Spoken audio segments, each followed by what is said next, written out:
brings you total news coverage. Live with Mark Allen, Molly Hughes, and Storm Team 2 coverage with Carl Nichols. You're watching 2 News at 5. When a train hits a car, the outcome is always the same. The train wins, the car loses. Still, too many of us take the gamble, risking our lives, trying to save just a few minutes' time.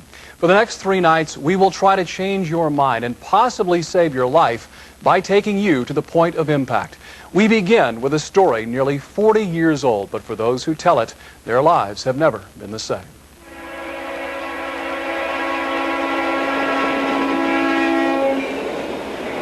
It was March the 18th, 1959. And I can remember her walking up the street that day with my sister Sandy. And that was the last time I saw her. 8 Girl Scouts from Beaver Creek Township and 2 of their mothers had just left the library. They climbed into a station wagon and were on their way home. I'm still trying in the back of my head why I didn't go. And it pops into my head if the car was too full.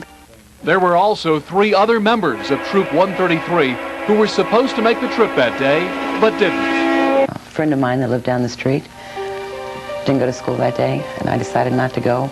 Played hooky from Girl Scouts, had my uniform on.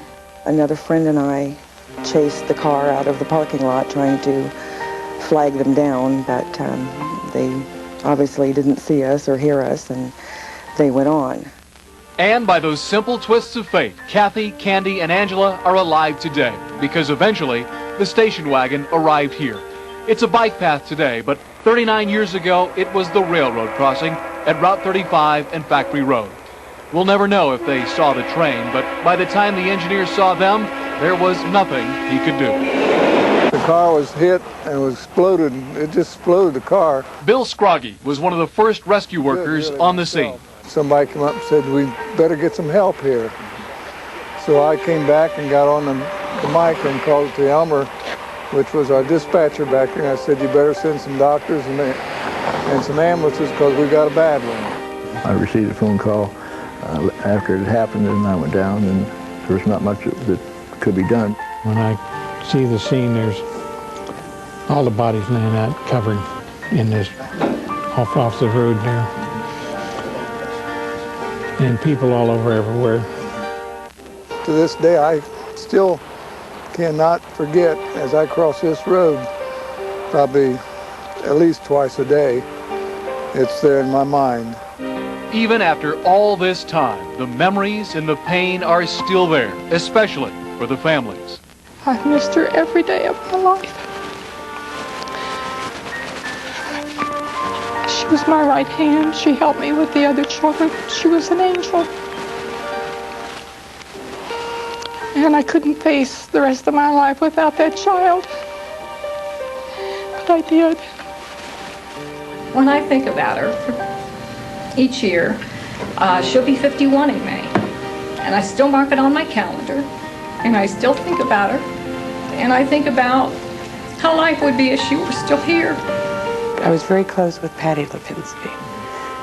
We were very close, and I remember that afterwards, her mother gave me her Easter dress to wear for Easter, and it was tough for the family people, really hard.